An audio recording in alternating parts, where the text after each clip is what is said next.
Dave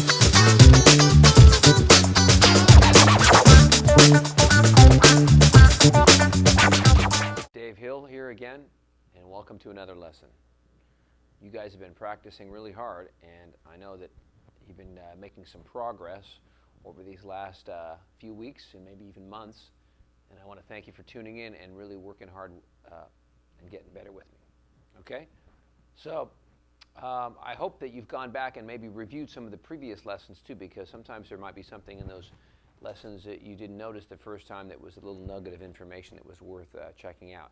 So don't feel like you're going backwards by going to a previous lesson that you've studied and looking at it again. It might actually help you out in a lot of ways.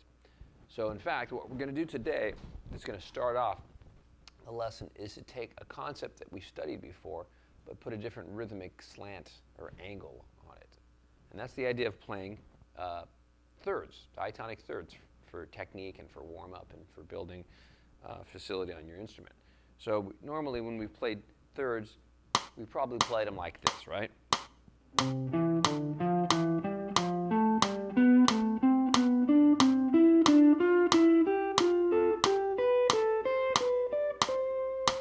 There's nothing wrong with that. That's great. That's very, very helpful, and that's basically playing eighth notes against the quarter note. That's going to build your technique. And you want to do that in different positions, right? And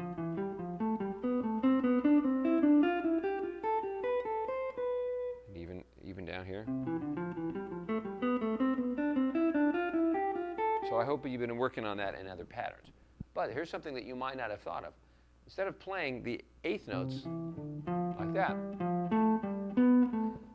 another way you could do it is play them as groups of threes, but still play the same sequence. So you'd still play, but you'd play it in groups of threes, which would make it sound like triplets. So it would sound like this.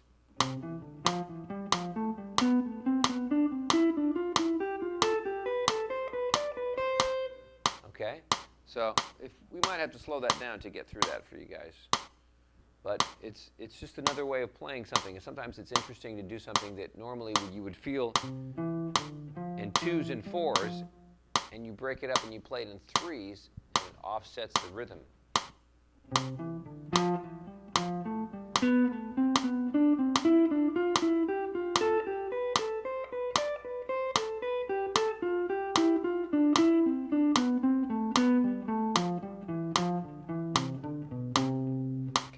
That could be utilized in a lot of things that you normally feel in duple time, or two per beat, 2 beats, 2 attacks per beat.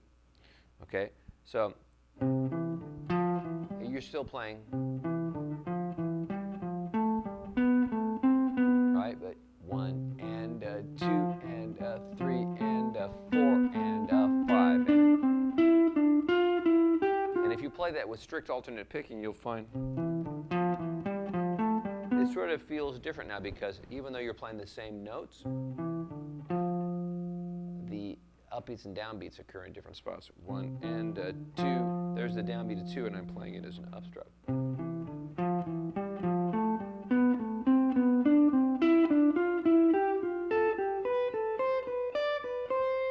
Okay, so let's try it again. 2 and 3 and 4 and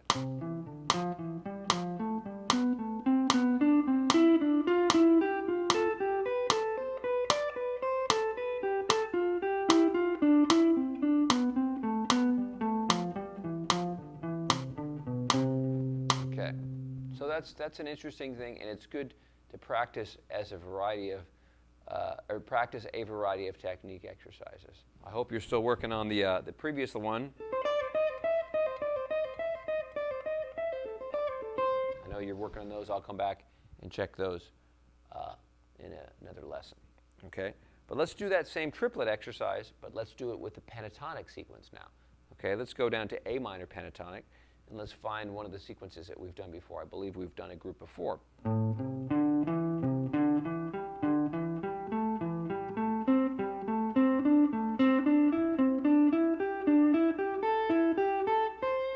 Okay, that's something I gave you some lessons ago. Let's do that right now. 1 and 2 and 3 and 4 and.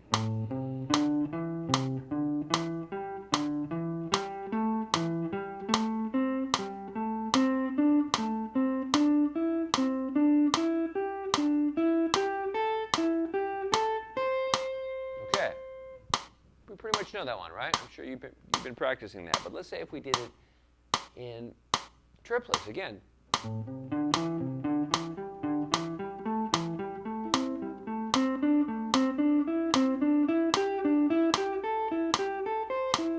It puts a different kind of a feel on it, doesn't it?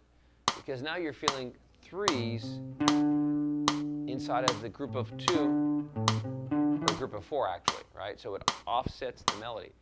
So check it out again. 2 and a 3 and a 4 and a.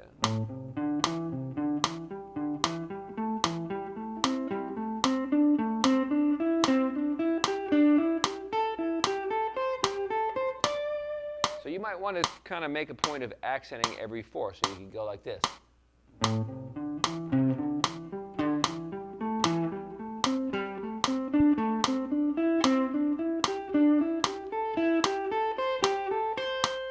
That's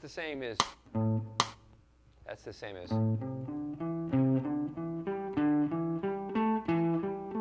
right?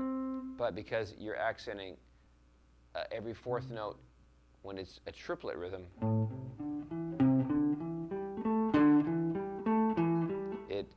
it doesn't land on the same beat every time. It's offset.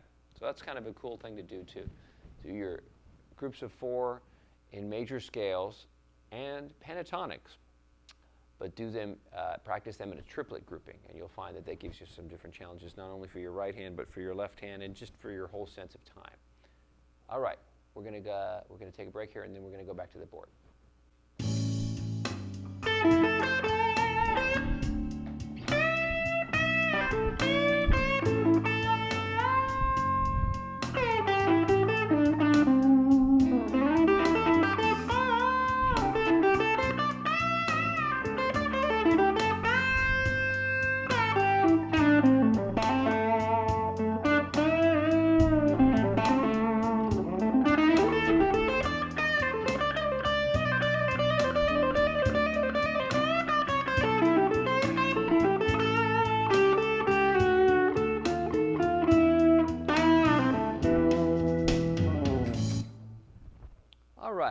Well, I hope you were checking out what I was doing there, because I really made a point of playing the blues that I just played in one position to show you and explore some bends that we haven't really covered yet. I wanted to show you the bends that occur and reside in this position right above the home bass box position that we all know and love, okay? So I wanted you to take a look at my board over here and see the pentatonic position that I was playing, and I was basically playing in this position right here. Okay? I mean, I might have grabbed a couple notes here and there, but for the most part, I played right here. Now, it's not a position where a lot of people hang out in the fingering because of the fact, I mean, it just depends on what kind of vocabulary you're trying to play, but it doesn't lend itself to a lot of the bends that you associate down here.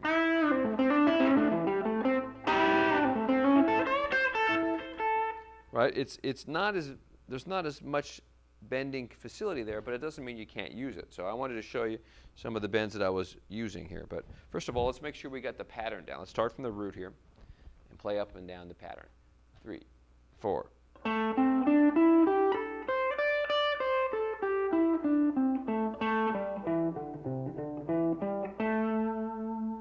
Okay, so that's A minor pentatonic, or commonly also known as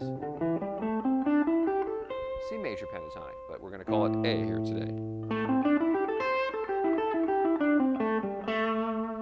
Okay, so, because the root's right here on the 4th string, and some of the notes that you like to bend into generally involve the flat 7, the minor 3rd, and the 5th, or the 4th, those notes don't always land on the right spot in this fingering, but that doesn't mean you can't use them. You just have to work a little harder to get to them.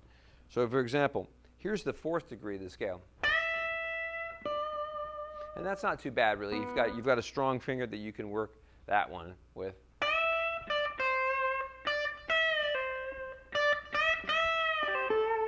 So that's one of the better ones in that position. So that's just bending this note up a whole step.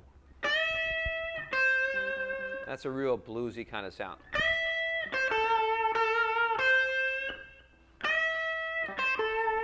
And That's what I've got written right there on lick number 10. All right, you can do a lot with that, just as an opening phrase.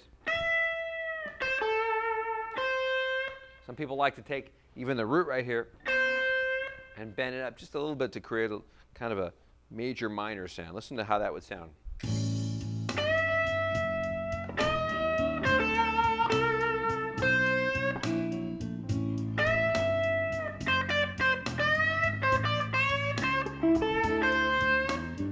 Right? So you can do a lot with that. It's kind of fun how that simple phrase can really turn into a lot of stuff. Okay, let's explore.